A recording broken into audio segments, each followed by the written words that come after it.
Ako yung editing, no? Not really na. Kasi, ano lang, Ano yan eh? Passion ko yan eh. Kaya okay. Yun ba talaga ano nyo? yun ang aking ano talaga. Yun talaga main ano nyo. Into ano kayo talaga sa media. Okay. Kaya sa Passion mo akin, rin pala, kaya madali. Madali na. madali sa akin. Hindi ako napapagod. True.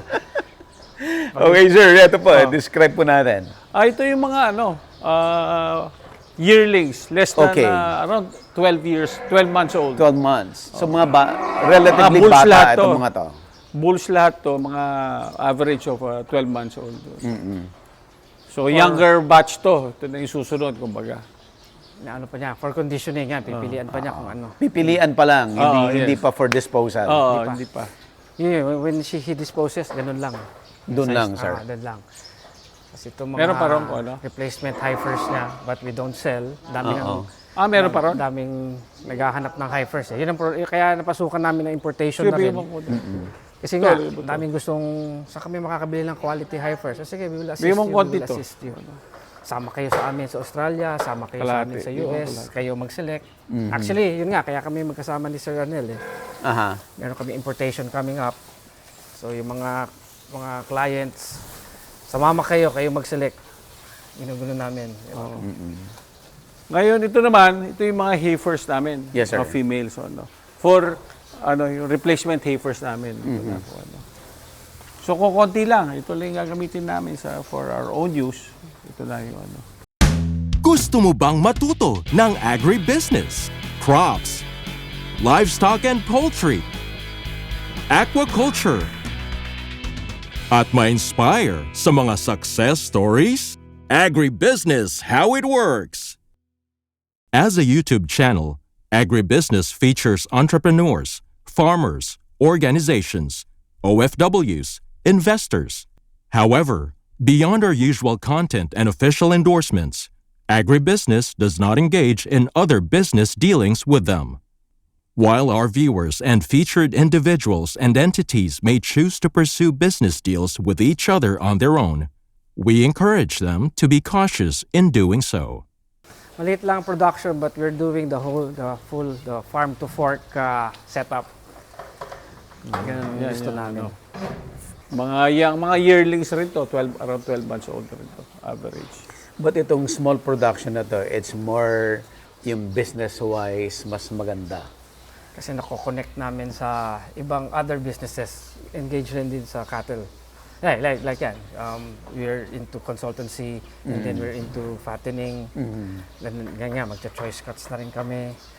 So, kahit maliit lang dito namin, at least connected naman sa lahat ng ibang negosyo namin.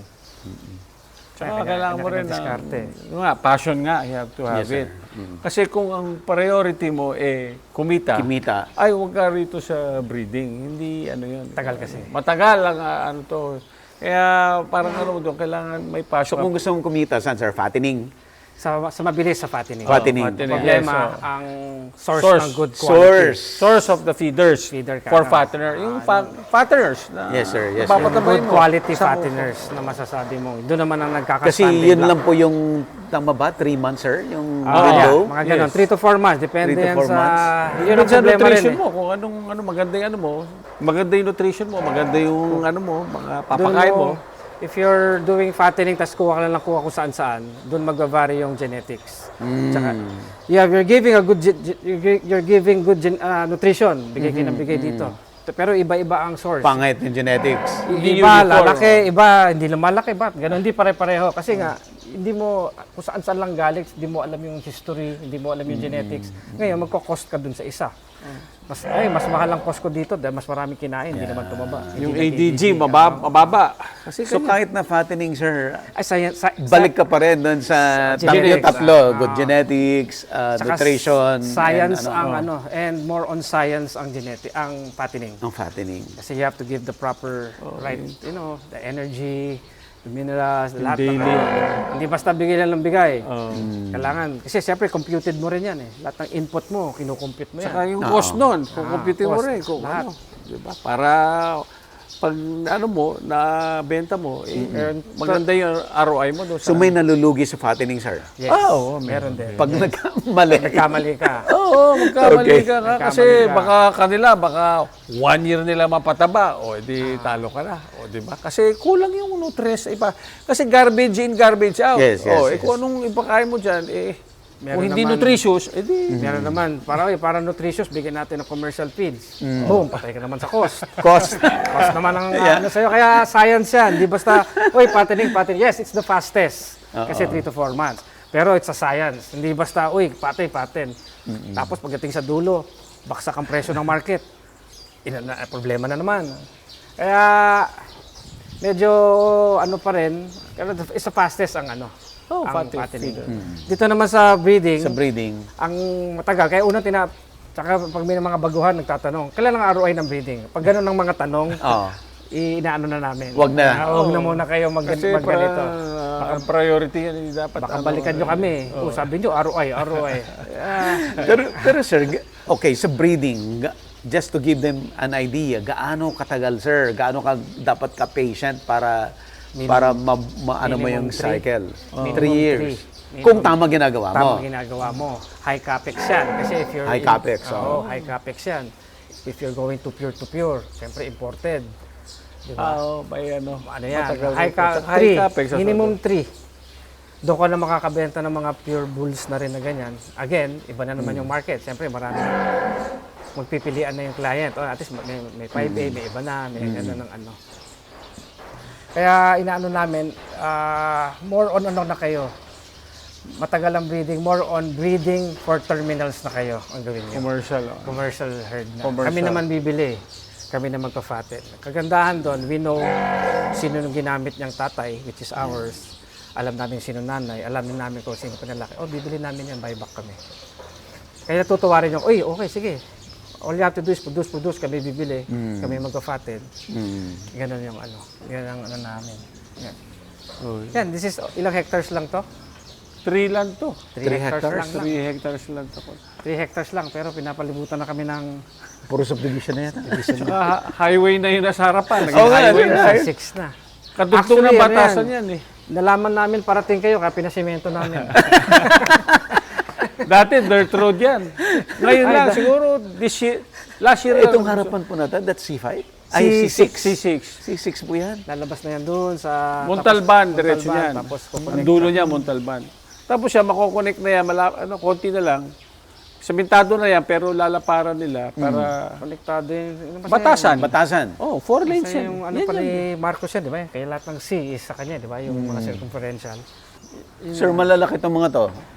Ano Ito mga female sa mga cows namin. Okay. Yan ang cows. Yan yung ini-AI ko. Ito yung mga... So, yun yung mga dams ng mga bata pa dyan. Yung heifers at bulls, dito gagaling. So, dito lahat, mga cows na lahat dito kung ano. Left and right. Cows na lahat to. Ilan ang inaanak niya ang isang cow? Ang ano, normally is Doon sa breeding na yun. Oo, 9 to 10 months yan gestation yan. Pero yun na nga, 9 to 10 months, tapos magpapahinga siguro mga 6 months at least. Tapos mag-i-hit na naman siya or what. Yung buong life cycle niya, ilan ay anak niya, sir? Ay, depende yan, pero sa amin siguro makaka-4 Oh. in her lifetime. Kasi we don't have the space, kung medyo mahirap ng i-breed, for slaughter na. Oo. Kaya may susunod naman. Ano kasi, ang So may ginagawa- maintain namin number of heads lang certain number of heads. Yung kaya Ano lang. yung number of heads na mini-maintain niya, sir? Ako mga 80. 80. 80. Total. Happy na yan. kayo doon, sir? Ilang kasi to, mga 80 to eh. Kumbaga, happy kami because yun lang kaya namin pakainin. Again. Again, Yun kung ang- kaya mo lang Kung kaya, pakainin. kung kaya mong pakain ng isa, hanggang doon ka lang. Yan ang sabi namin. Pero Kung di mo sa kaya ganito magpakain ng sa dalawa, amin- wag kang magdadalawa. Kaya yun ang rule of thumb. Kung ano kaya mo lang pakainin, doon mo lang ilalagay. Kasi iba kasi quantity. Meron ako 100 baka. Pag tinin mo yung baka, puro Porpayat. payat naman. Mas mabuti rin konti na puro matataba. Ito yung in-import namin. this pen up to there, important. Tsaka yung nasa labas, imported. Ito yung produce ko rito. Halos parehas na yung laki nila. Lalaki rin siya. Oo. Halos pareho na sa imported. So, since 1992, medyo nakaano na kami at par na rin. At far. Ito, panganak ko na rito yon, tapos dito imported. Yan yung imported itong kabila. So yung process po sir ng breeding mo, 'di ba, na selection, yes. paganda ng paganda. Oo. Paano mo yun ina-assure na yung magandang quality mo ay mami-maintain mo na dito sa farm? Okay nga, yun na nga, strict, kami, yung selection, strict selection. Kung hindi pumasa, kal na, kumbaga. Tapos You have to call it. yung semen na ginagamit, ini-import from the US, talagang tinitingnan yung EBV, estimated breeding values niya. Ito yung bibigyan nito, ito yung bibigyan niya. EBV, EPDs, pag sa US, kung ano. Yun ang sinasaksak niya ngayon sa mga ano. Kumbaga talagang science din yung pag-breeding. Hindi basta, okay, gwapo to, pasok natin. Hindi ganun. Kami, we're looking at the pedigrees, talagang ano. Wala, science na talaga eh. Ito yung mga hindi pa nawawala. Okay. Less than 6 months pa yung mga anak. Yan yung Kasama pa niya. magkasama pa sila kasi nag-nurse pa rin sa nanay. Pero eventually, kung mga 7 months na yan, walay na rin kung ano. Pero ngayon, nandiyan pa sila sa mother. Kita niya, hanggang dyan lang yung property, 3 hectares. Liit lang. Advantage namin is, lapit kami sa Manila.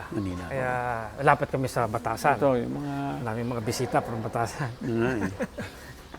Yan, ito yung mga imported from Hudgens, from Morenos, yun yung heritage. Bagong import to sir? Hindi Hindi naman, naman. matagal na to. Hindi naman. Mga last 2 years ago, mga 2 years ago. May pa isa-isa na Kasi ang ginagawa sa importation kasi ang isang paleta from the US, 6 to 7 heads. Okay. Usually ang clients, kasi sa mahal, Okay. ato lang. So kami nagko-consolidate, Pupunuin niyo. pupunuin namin. Kaya kung wala nang mag-ano, sige tayo. Pag yung kulang pa, papapuno kami maglalagay. Kasi siyempre mahal lang. It will cost 800 to 1 M ang landed Grabe. So ang client is just 1 head, 2 head, 3 heads. Sige, consolidate. Para matulungan natin. Sige, Yung para mga matuloy pallet, mga 5 to 6 size, depende sa laki. Yung pallet, whether isa bayad sa sa mahal ang US. ang sa freight. Laki ng yung mga kumukonsider talaga yan, may Talagang passionate na talaga sa pagbabraman. Kaya kami, nag-ano rin kami sa Australia. We import. Actually, may importation kami this year by boat, kaya mura. Yun ang inaayos namin ni Ka-Arnel. Yun ang inaano namin. Kasi ang dami naghahanap talaga ng babae. Tinatanong nila, nagbebenta kayong lalaki pero laki bentang babae. Yung quality, quality female heifers, yun ang kulang natin. Kasi kami, kailangan pa namin. So, hindi kami maglalabas. Ganun din sa iba. Ganun din Diba? sila. Kasi mahal magpasok Ay, wala. Kasi, at saka lang po Wala ito. nagbebenta ng heifers sa mga breeders na, Wala. Lahat tago. Replacement, Kaya tago. Replacement. naisipin namin, sige, para makatulong. Kasi number 1 dyan is, pag dumami ang breeders dito, eventually, food security pa rin yan eh. Yun ang habol din namin. Siguro nakikita namin, maka 3 boatloads na lang ng importation. Dadami na baka natin. Gaganda na rin ang beef natin. Dadami na quality. Hindi Quality, naman, huwag yung, kasi iba, kukuha ng fatteners, kunyari, from Australia. Tapos, gagawing breeders. Mali yun. Mali parang. Presyong Beats the fattener. purpose basura na nga nung iba kung gagawin mo pang breeder, di ba? Basura na rin ng Australia yun, kaya ginawang fatteners. Di ba? So, why would you use it for breeders? Parang, Yan, diba? kaya eventually, pag tama yung sistema ng lahat, dadami ang beef natin. We can call it our own. Diba? Yun ang number 1. Asan na ba tayo, sir, in terms of beef? Asan na ba ang Pilipinas? Layo. wala pa rin. Wala Stagnant tayo. We're stagnant in terms Hindi of population. Stagnant. Stagnant. For gaano Level katagal na of na-stagnant Matagal yan, na. sir? Decades na siguro. Decades. Hindi Ganun tayo lang. nag-i-increase ang population kasi kinakatay. Tapos box meat. Grabe ang Kailangan quotation ng box meat. mag-increase ang in terms of population. Kailangan mag-increase. Pero yung ating population, cattle population. Kasi minsan napipilitan, kinakatay ng iba, yung okay pa na inahin. Oo, Kasi para lang makaserve dun sa palengke, katayin na natin itong ina. Minsan, buntis pa yon. Kaya nagiging stagnant, di umaakrat, di bumababa, parang ganun, di ba? So dapat we need more breeders, need more para dumami ang Breeders, base. female breeders. Ang ano. Para dumami ang base. Eventually, tas yun na rin. Dapat talaga habang Kasi natin pag food sa bulls, security. marami ng bulls dito. Sa ratio nga, 1:25 di ba? So babae talaga Kaya kailangan. when we import, we don't import. Pag may nagusto, we want bulls to import. No. Tulungan natin yung local na. Island born na. Marami naman dito na marami mga dito. gandang bulls na eh. So, Yung babae sabi- lang ang kulang babae. talaga. So pag nag-import, no bulls, only heifers. Para to protect also the industry. Doon kayo, dami naman namin nagbe-breed ng bulls Pamili kayo kung sino gusto nyo. Yung females, we can bring it in. We can bring it in. Tulong-tulong. Ganun din. Yung like the boat, yung darating boat. Tulong-tulong din. Parang pago. Ilan sa'yo? Ilan sa'yo? Ilan sa'yo? Kasi bihira rin mag-ano yan. Mahirap magpasok by the boat eh. 2,000 Oh. So, kumusta sir yung players ng industry? Magkakaibigan? Very. Kamusta? Very magkakaibigan. Hindi ba ang tingin competitor to each Pwede other? kaya, Hindi. sila Victor. Kaibigan. Ah. Yan, mga kaibigan namin lagi. Nakikita kami once in a while. Pag nandito si Arnel, inuman.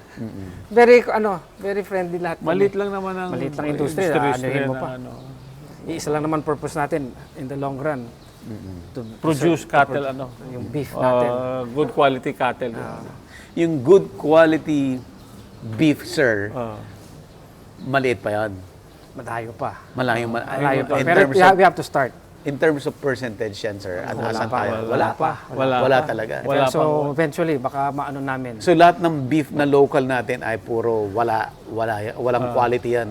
I mean, terms of yung masasabi mong, ay, galing to sa ganito, galing sa ganito, yung alam mo yung history. Aha. Wala, kung saan lang galing. Kung saan-saan. Kumbaga, pag kinain mo isang local beef, hindi mo alam kung kal ba to, lalaki ba to.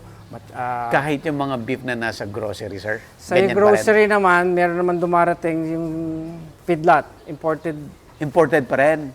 na live animals. Dito kinatay. Dito pinafatten, Pinataba. pinapataba at kinakatay. So it's still imported. Yun yung I see. yung karamihan ng rito, ganun nga eh, yung mga sa wet market.